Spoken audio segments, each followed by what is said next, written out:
Hello my beautiful souls, welcome to my YouTube channel tarot with Shivi चप्पालेजर। कैसे हैं आप सभी लोग? आई होप आप सभी लोग बहुत अच्छे हैं। बहुत अच्छे से अपना इनाम कर रहे हैं। चैनल पर आए तो रिक्वेस्ट करूंगी सब्सक्राइब करें इस चैनल को। वीडियो पसंद आता है तो लाइक दिस वीडियो। शुरू करते हैं गाइज, आपकी रीडिंग देखने का प्रयास करते हैं कि आपके पार्टनर की करंट एनर्जी आपको लेकर क्या है। लेट्स सी, प्लीज गाइड करें एंजल्स, मेरे जो भी व्यूअर्स उनके पार्टनर्स की करंट एनर्जीज मेरे व्यूअर्स को लेकर क्या है। ओके, देखते हैं क्या निकलता है। प्लीज गाइड करिए मेरे जो भी व्यूअर्स उनके पार्टनर्स की करेंट एनर्जीज मेरे व्यूअर्स को लेकर क्या है। फर्स्ट कार्ड है यर्निंग, डोंट जज your twin flame, must, feeling blue, child,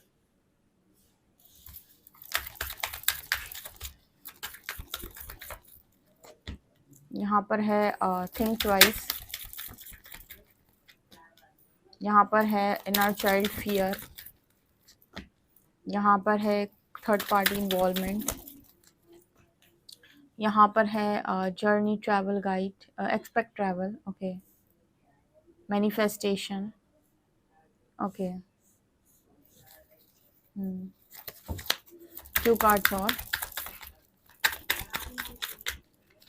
यहाँ पर है warriors of light and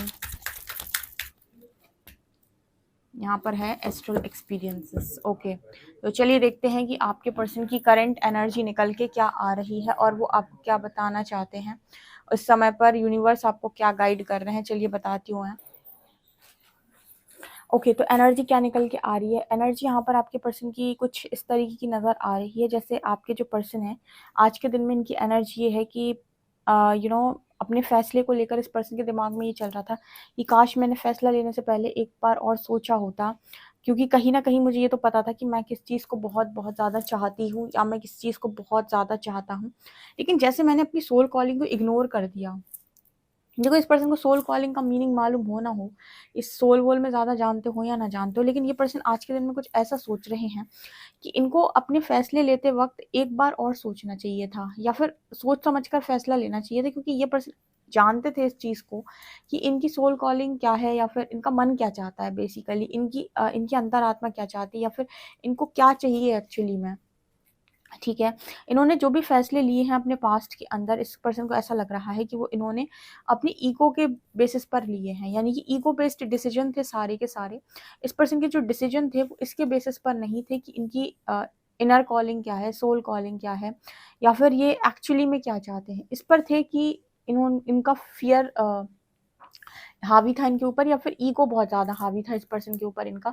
ego based decision इस पर्सन ने लिए हैं और इस पर्सन को इस चीज़ का बहुत बहुत ज़्यादा रिग्रेट है, क्योंकि जब भी आप ईगो बेस्ड डिसीजन लेते हो तो उस टाइम पीरियड में तो वो आपकी ईगो को बहुत ज़्यादा फीड करता है और आपका ईगो बहुत ज़्यादा बढ़ जाता है। लेकिन जब आपका सामना रियलिटी से होता है या जब आपको रियलिटी चेक्स मिलते हैं, तब आपको बहुत ज़्यादा पछतावा होता है कि मैंने ये डिसीजन क्यों लिया, इस तरीके का फैसला मैंने क्यों किया, जब मेरे हाथ में चीज़ें थी तो मैंने खुद को चूज़ क्यों नहीं किया या फिर मैंने अपने बारे में क्यों नहीं सोचा। ठीक है, सो इस तरह का मैसेज यहाँ पर निकल के आ रहा है। इसके अलावा ना इस पर्सन की एनर्जी कुछ ऐसी निकल के आ रही है कि इस तरीके की जो चीज़ें इस पर्सन ने की हुई हैं ना, जितने भी जजमेंट्स इस पर्सन ने आपको दिए कि आप इस तरीके के इंसान, या जो भी इन्होंने आपके बारे में अपने मन में सोचा या राय बनाई है, किसी भी तरीके के जजमेंट्स को आपने फेस किया है इस पर्सन की नज़रों में, हो सकता है मुंह पर बोला हो ना बोला हो, लेकिन जो कुछ भी जज करके इस पर्सन ने इस तरह के फैसले लिए हैं, जैसे इस पर्सन को लगता है कि इन फैसलों में आपकी कोई गलती नहीं है, या फिर आपको जज करके क्या मिला। अंत में जब इंसान की खुद की लाइफ ट्रैक पर नहीं होती तो समझ में आता है कि सामने वाले की गलती नहीं थी, एक्चुअली मैं ही गलत था। ठीक है, कई बार ना हमें ऐसा लगता है कि हम सामने वाले को रोकें, उसको मना करें कि नहीं तुम ऐसा मत करो, ये तुम गलत कर रहे हो, ठीक है, ये तुम करोगे तो कुछ गड़बड़ हो जाएगा। और हम ऐसा ट्राई भी करते हैं, यूनिवर्स भी ऐसा ट्राई करता है, जो आपको समझाने का प्रयास करता है कि मत करो, ये तुम जो कर रहे हो वो गलत है, आगे इसके रिजल्ट्स अच्छे नहीं आएंगे। लेकिन फिर हम उन चीज़ों को ना ज़्यादा गौर नहीं करते। ठीक है, बहुत सारे ऐसे लोग होते हैं जो इन चीज़ों पर ज़्यादा ध्यान नहीं देते, उन्हें लगता है नहीं मैं जो कर रहा हूँ एकदम परफेक्ट कर रहा हूँ, सही कर रहा हूँ। तो उस टाइम पीरियड में जो भी आपके आसपास आपको समझा रहा है वो कहेगा फिर ठीक है, जो तुम्हारी मर्जी है सो करो। यूनिवर्स भी कहेगा कि जो तुम्हारी मर्जी है ऐसे करो, लेकिन इसके जो परिणाम आएंगे, जो रिजल्ट आएंगे, वो भी तुम फेस करोगे।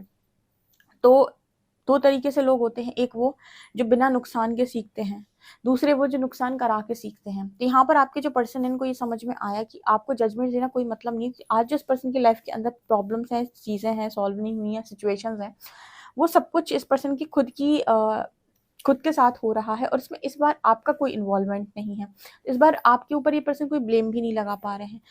ऑटोमेटिक इस पर्सन को ये चीज़ समझ में आ रही है कि जो चीज़ें भी हुई ना, इस पर्सन के खुद के फियर इश्यूज या इनके वुंड्स की वजह से हुई हैं, ना कि आपकी वजह से। तो इन्होंने आपको तो पास्ट में बेवजह ही जज कर लिया, या आपको तो बिना बात के जजमेंट मिल गई।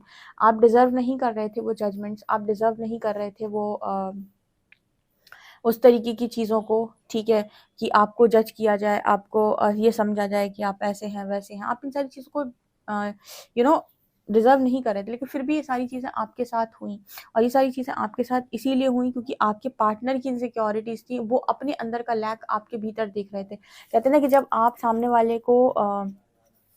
आप खुद के अंदर से खाली होते हो, तब आप सामने वाले को जज कर रहे होते हो बहुत ज़्यादा, ठीक है। एक जैसे मैं अक्सर करके रीडिंग में बोलती हूँ कि एक चोर दूसरे आदमी को चोर ही समझेगा हमेशा, क्योंकि उसके दिमाग में चोरी भरी हुई है, तो वो सामने वाले को अच्छा कभी देख ही नहीं सकता है। वो अपनी इस तरह की सोच पर ही सामने वाले को जज, अगर उसको लगता है कि मैं चोरी कर सकता हूँ, तो सामने वाले को भी ऐसे ही देखेगा कि ये भी पक्का चोरी होगा, ठीक है। तो यहाँ पर जो एनर्जी निकल के आती है, वो ये बताती है कि अगर आप किसी को जज कर रहे हो सामने वाले को, तो कहीं ना कहीं वो आपके अंदर के लैक को शो कर रहा है, क्योंकि आपको ऐसा लगता है कि शायद ये काम हो सकता है, क्योंकि हो सकता है आप उस जगह पर होते तो शायद वो करते, ठीक है। इस तरह की एनर्जी इस पर्सन की है। तो बहुत सारे इनर चाइल्ड फियर्स इस पर्सन को समझ में आए हैं, जो इनके खुद के भीतर थे, जिनकी बिना बात सजा आपको मिल गई, जिनकी कोई गलती नहीं थी उनको ये सजा मिल गई। यानी कि आपको बिना बात जजमेंट दे दी इस पर्सन ने, जबकि आपकी कोई गलती नहीं थी।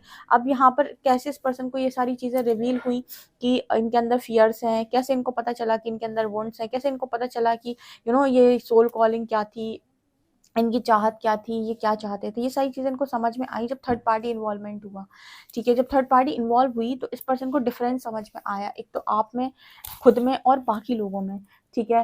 तब तक, उसके पहले तक तो इस पर्सन को कोई भी चीज़ें समझ में नहीं आ रही थी। इस पर्सन को दूसरा जो मीनिंग समझ में आया, वो मास्क का मीनिंग समझ में आया, कि जब आप सामने वाले से मैनिपुलेट करके बात करते हो और आप वो नहीं बोल रहे हो जो आप एक्चुअली में सोचते हो, तो क्या आप रियल हो?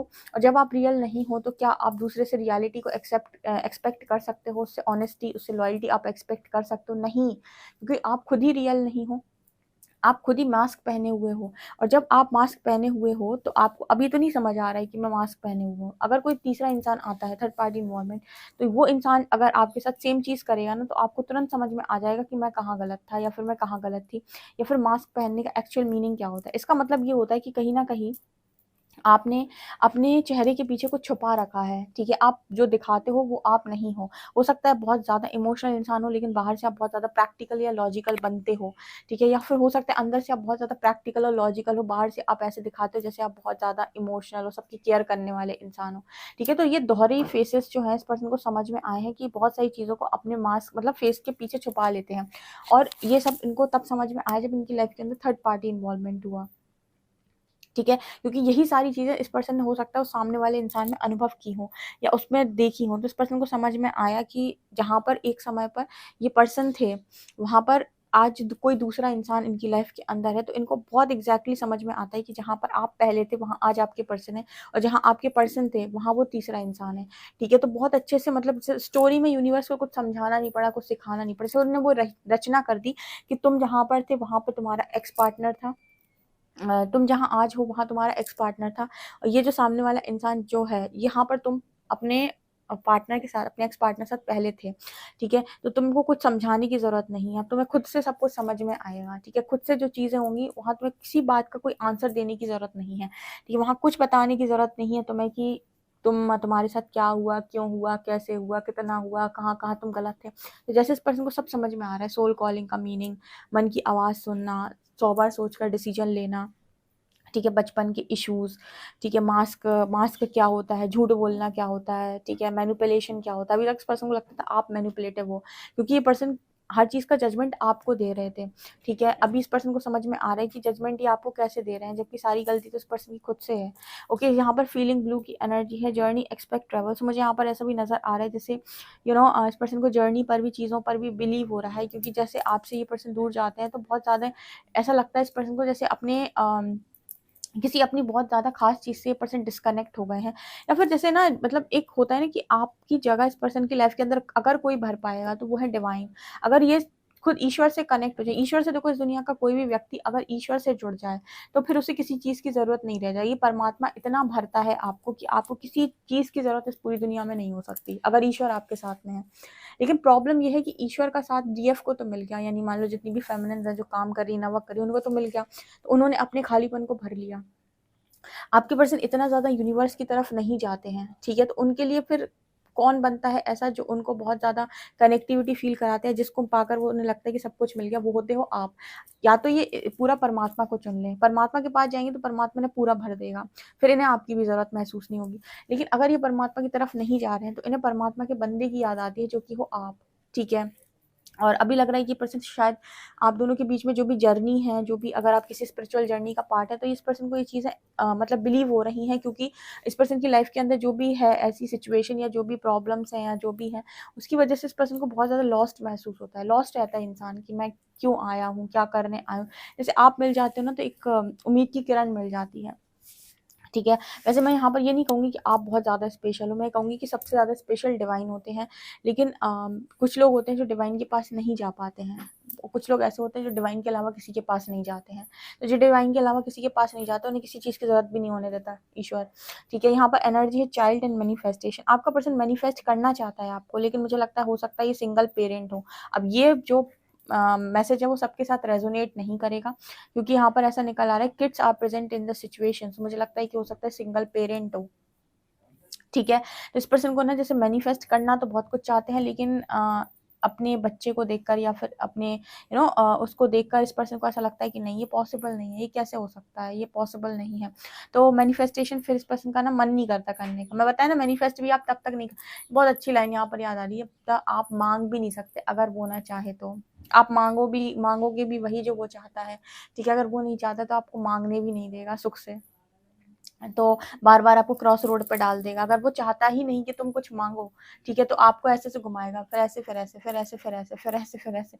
एक टाइम पीरियड में जाकर आपको क्लैरिटी मिलेगी कि मुझे माँगना था या नहीं माँगना था, ठीक है? जब तक आपको क्लैरिटी नहीं, ऐसे-ऐसे होते रहोगे आप। तो आप माँग भी नहीं सकते बिना ईश्वर की मर्ज़ी के, ठीक है? आप माँगोगे भी वही जो वो चाहेगा, ठीक है? तो यहाँ पर आपका पर्सन मैनिफेस्ट नहीं कर पाता। इसको लगता है कि अब मैं मैनिफेस्ट कैसे करूँ? या फिर ये थर्ड पार्टी में है भी, तो यहाँ पर इस पर्सन को उस व्यक्ति से ज़्यादा मतलब नहीं है, लेकिन चाइल्ड की एनर्जी दिखाती है कि kids are present in the situation. So definitely यहाँ पर किड की एनर्जी है किसी की, तो यहाँ पर जो एनर्जी है वो कुछ ऐसा बता रही कि ये चीज़ इस पर्सन की मैनिफेस्टेशन को रोकती है। इनको लगता है कि नो, मुझे मैनिफेस्ट नहीं करना चाहिए, मुझे इस तरह की चीज़ों को नहीं सोचना चाहिए। अभी इस पर्सन का एक मन करता है कि मैं लोगों के लिए कुछ करूँ, ठीक है? मैं कुछ समाज के लिए करूँ। ऐसा इस पर्सन के अंदर सोल कॉलिंग आती है कि अब मैं कुछ समाज के लिए करूँ, क्योंकि घर परिवार से तो ये पर्सन ऊब गए हैं, ठीक है? इस पर्सन को लगता है कि कुछ अच्छा करूँ मैं लाइफ़ में, थोड़ा-सा मतलब कहीं से तो मुझे सुकून मिले, कुछ तो मुझे आराम मिले, नहीं तो मुझे आराम ही नहीं मिलता है। एस्ट्रल एक्सपीरियंसेस दिखाते हैं कि इस पर्सन को आपके साथ एस्ट्रल एक्सपीरियंसेस भी होते हैं। आप इस पर्सन के ड्रीम्स में आते हो, इनसे बात करते हो, इन्हें हग करते हो, इन्हें टच करते हो। इस तरह की चीज़ें भी ये पर्सन आपके साथ ड्रीम्स में एक्सपीरियंस करते हैं। ये भी होता है जब आप किसी का सोल टू सोल कनेक्शन में होते हैं, तो जब आप 3D प्लेन पे नहीं मिल सकते उस व्यक्ति के साथ, और आप सामने वाला व्यक्ति आपको बहुत मिस कर रहा है या आप उसे बहुत ज़्यादा मिस कर रहे हैं, तो आपकी जो मीटिंग है वो 5D प्लेन पर होती है, या आप सोल टू सोल कनेक्शन में जा सकते हैं, या सोल टू सोल कनेक्टिविटी बिठा सकते हैं, बात कर सकते हैं, मिल सकते हैं। और कई बार जब आप किसी को बहुत ज़्यादा याद कर रहे होते हैं, या आप किसी को बहुत ज़्यादा याद कर रहे हो, तो आप उसके ड्रीम्स में पहुँच जाते हो।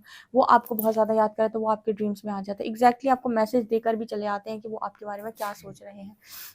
तो इस तरीके के मैसेजेस यहाँ पर निकल के आ रहे हैं। मुझे ऐसा लगता है कि आपके पर्सन को ना अब पर्पस के रिगार्डिंग चीज़ें समझ में आ रही हैं कि इन्हें पर्पस करना है, कुछ ना कुछ पर्पस है। क्योंकि इस पर्सन को ऐसा लग रहा है कि इतनी ज़्यादा टॉक्सिक लाइफ़, इतना ज़्यादा हेडेक, ये पर्सन कैसे एडजस्ट कर सकते हैं। जब से इस पर्सन की लाइफ़ के अंदर इनका मुझे लगता है बेबी कोई ना कोई है, तो इनका मैनिफेस्ट करने का भी कुछ मन नहीं करता, क्योंकि ये कुछ सोच ही नहीं पाते हैं, ठीक है? ऑब्वियस सी बात है, हर इंसान को अपने बच्चे, अपने पेरेंट्स की, अपनी फैमिली की बहुत ज़्यादा चिंता होती है, तो उसके ऊपर वो नहीं सोचना चाहते, और 3D माइंडसेट वाला या ह्यूमन कॉन्शियसनेस नहीं सोच पाएगा।